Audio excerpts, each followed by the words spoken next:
Guys, this is Prashasti and welcome to our channel fibre grade minds. So आज हम लोग करने जा रहे हैं theorem 6.1 of class 10th maths. तो चलिए स्टार्ट करते हैं। तो क्या कहता है थ्योरम 6.1, क्या कहती है? If a line is drawn parallel to one side of a triangle to intersect the other two sides in distinct points. कुछ समझ नहीं आया, कोई बात नहीं, हम लोग फिगर ड्रॉ करते हैं। ये देखिए, मैंने इधर एक ट्राइंगल ड्रॉ किया, ठीक है। इन्होंने ऐसा कहा है कि जैसे कि मैंने ABC ट्राइंगल ड्रॉ किया, इन्होंने एक लाइन पास कराई, ये ट्राइंगल के एक साइड से एक लाइन पास कराई जो कि इंटरसेक्ट करेगी ट्राइंगल के दूसरे साइड को।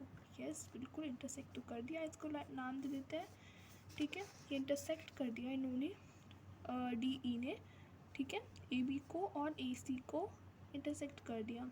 अब ये ऐसा कह रहे हैं कि DE जो है ना, वो BC की क्या हो जाएगी? पैरेलल हो जाएगी। थ्योरम 6.1 यही कहती है। चलिए, कॉन्सेप्ट तो हमें समझ में आ गया क्या कहती है, लेकिन अब हम इसका प्रूफ देख लेते हैं जो कि हमें दे रखा है, राइट।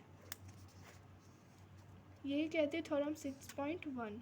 फिर उसका ये जो है ना, ये लाइन उसका रिज़ल्ट है। अगर ऐसा हो जाता है, ट्राइंगल में एक लाइन आपने पास कराई, एक साइड से दूसरी साइड को इंटरसेक्ट करा और ये इसके पैरेलल हो जाएगी, ये तो हमारे पास है। फिर उसका रिज़ल्ट इससे क्या होगा? इससे जो साइड्स जो उसने इंटरसेक्ट किए हैं वो सेम प्रोपोर्शन में आ जाएंगे, राइट। तो ये हमें प्रूफ करना है। तो चलिए देखते हैं। तो सबसे पहले हमें इसे प्रूफ करने के लिए इस ट्राइंगल का जो ये ट्राइंगल है उसे उसका एरिया निकालना होगा, राइट। उसका एरिया निकालना होगा ये प्रूफ करने के लिए, थ्योरम को प्रूफ करने के लिए हमें इसका एरिया निकालना होगा। एरिया क्या होता है? Half into base into height. Triangle का एरिया यही होता है ना, ये देखिए यहाँ लिखा है, ठीक है। तो उसके लिए हमें हाइट चाहिए होगी, तो हाइट तो हमारे पास है नहीं। तो चलिए देखते हैं, हमें ये प्रूफ करना है। तो AD DB ये और AE और EC, ये हमें प्रूफ करना है। तो let us join BE and CD and then draw DM perpendicular to AC। BE और DC इन्होंने ज्वाइन कर दी, क्योंकि ये क्या बन रहा था? एक ट्रेपीजियम बन रहा था ये। तो इसको भी ट्राइंगल्स में डिवाइड करने के लिए इसके डायगोनल्स बना दिए इन्होंने। वो आगे देखते हैं हम इन्होंने ऐसा क्यों किया। तो DM परपेंडिकुलर है AC के, राइट। DM परपेंडिकुलर हो गया AC के, क्योंकि हमें क्या चाहिए थी? हाइट चाहिए थी। और EN AD के हो गया, ठीक है। अब हमने दो ये परपेंडिकुलर दो क्यों बनाए, बताती हूँ आपको, ज़रूर बताती हूँ। देखिए, यहाँ पे हमें AD और DB चाहिए, AD और DB और AE और EC।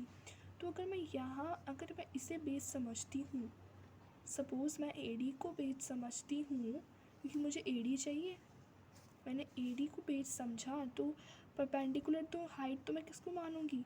कि जो बेस पे जो लाइन लाई करती है परपेंडिकुलर, उसे तो मैं हाइट मानूंगी अगर मैंने AC को बेस कंसिडर किया है। और वैसे ही मुझे AE भी चाहिए, तो मैं AE इसे बेस मानूंगी, तो मुझे एक परपेंडिकुलर चाहिए होगा इसके ऊपर, क्योंकि मुझे हाइट चाहिए। तो इसलिए मैंने इधर दो हाइट्स ली, ओके। तो सबसे पहले सबसे पहले हम लोग AD का बंदोबस्त करेंगे। यहाँ पे half into base into height, half into base क्या लिया मैंने? AD लिया। फर्स्ट मैंने AD से शुरुआत की, फिर EN क्या हो गई? हाइट हो गई। हाइट क्या होती है? इसके ऊपर लाई करनी चाहिए, राइट। ये बेस मैंने माना है तो इसके ऊपर लाई करनी चाहिए हमारी हाइट, ठीक है। तो ये हो गया। अब इसको यहीं पे हमने लिख दिया स्टैंडर्ड फॉर्म में, area of triangle ADE is equal to half AD into EN, लिख दिया। सिमिलरली अब मैंने यहाँ पे कर ली बेस वाली बात, राइट। मैंने यहाँ पे बेस वाली बात कर ली कि AD भी चाहिए और यहाँ पे AE भी चाहिए, लेकिन हमें AE तो चाहिए ही, लेकिन सबसे पहले हम AD और DB का पहले फुल कर लेंगे, मेज़रमेंट ले लेंगे ट्राइंगल्स का और सब कुछ कर लेंगे। फिर उसके बाद हम EE और EC पर मूव करेंगे। ए डी का तो कर लिया, मुझे डी बी का करना है। तो डी बी कौन से ट्राइंगल में आ रहा है, डी बी कौन से ट्राइंगल में, बी डी ई। तो इसका भी हमें एरिया लिखना होगा half into D B into E N, right. तो अब ये वाला ट्राइंगल मैंने लिया, यहाँ पे मैं ड्रॉ करती हूँ।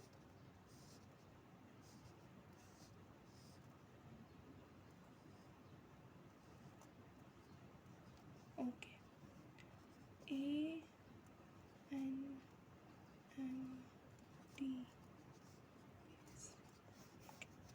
तो मैंने ड्रॉ कर लिया।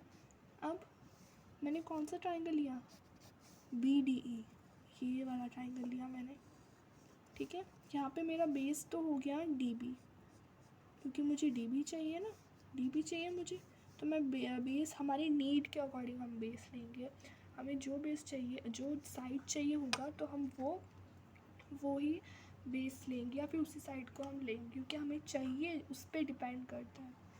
तो यहाँ पे मुझे डी बी चाहिए, तो मैं डी बी ले लिया। अब इसके जो हम इसको आगे देखें तो ये पूरा डी बी को एक्सटेंड करा, तो यहाँ पे ये ई एन आ रहा है, और ये क्या है, हाइट है। यस, ये जो ट्राइंगल है ना, अगर हम इसे अलग से बनाएं तो ये कुछ इस तरीके से बनेगा, और इसकी जो हाइट है वो बाहर लाई करेगी, ठीक है।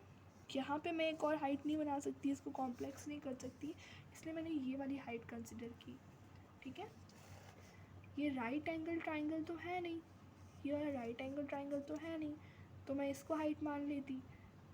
लेकिन ये थोड़ा सा टेढ़ा ट्राइंगल है, कुछ टेढ़ा है, समझे आप, टेढ़ा है, इसलिए मुझे यहाँ पे सीधी लाइन लेनी पड़ी इस ट्राइंगल के बाहर। तो यस, ऐसा होता है, ठीक है। जो टेढ़े ट्राइंगल्स आपको दिख रहे हैं उसी में ही ऐसा होगा। अब हमने ले लिया ए एन, हम लोग ने area of A D E इतना and area of D E C हमने लिख लिया, ठीक है। ये वाला जुगाड़ किया हमने, ए डी ई ए ई लेना था, तो अब इसको बेस समझ लिया, इसको बेस समझ के ये डी एम को ले लिया हमने हाइट, ठीक है। और फिर हमें ई सी चाहिए था, तो ई सी किस में आ रहा है, डी ई सी में। ये अगेन टेढ़ा ट्राइंगल है, तो इसका जो हाइट होगा, इसकी जो हाइट होगी वो ये होगी डी एम, ठीक है। क्योंकि हमने ई सी को बेस माना है, मुझे वो वाला साइड चाहिए, इसलिए मैंने ई सी को बेस मान लिया, और फिर वो हाइट हो गई, राइट। फिर इसके बाद क्या होगा, ये हो गया। अब area of A D E upon area of B D E, यही तो करना है ना मुझे, प्रूफ करने के लिए मुझे इसे लेना पड़ेगा। अब half into A D N, हमने जो भी मेजरमेंट्स लिए थे वो हम इधर पुट कर देंगे, A D area of A D E, area of A D into E N upon half into D B into E N equal to A D upon D B, ठीक है। A D upon D B आ जाएगा, कैसे आएगा, देखो E N से E N cut जाएगा, half से हाफ कट जाएगा, ए डी और डी बी बचा, तो ए डी डी बी आ गया। अब सिमिलरली नीचे भी करेंगे हम, ए डी और डी ई सी, इसमें हाफ हाफ कट गया, डी एम कट गया, ये आ गया। Note that triangle B D E and D E C on the same base and same parallel. हमने 9th में क्या पढ़ा था, रिकॉल करो जल्दी जल्दी। तो हमने 9th में क्या पढ़ा था, 9th में हमने ये पढ़ा था, अगर कोई triangles between same parallels and same base में है, तो उनका एरिया क्या हो जाएगा, इक्वल हो जाएगा। यस, उनका एरिया इक्वल हो जाएगा। तो हम लिख सकते हैं ऐसा, area of triangle A D E upon area of triangle B D E is equal to area of triangle A D E upon area of triangle D E C, between same parallels and उनका same base है। समझ में आया। अब हमने equation 1 दे दिया था इसको, और इसको इक्वेशन 1 दिया था, और इसे हमने इक्वेशन 3 दिया था। अब A D upon D B हो जाएगा, और A E is equal to E C, hence proved. Okay, ये थ्योरम हमारी प्रूफ हो गई। अब नेक्स्ट वीडियो में हम करेंगे थ्योरम 6.2। तब तक के लिए bye bye, take care, and comment में ज़रूर बताइए आपको समझ में आया है या नहीं। कोई डाउट्स है तो आप ज़रूर पूछ सकते हैं। बाय।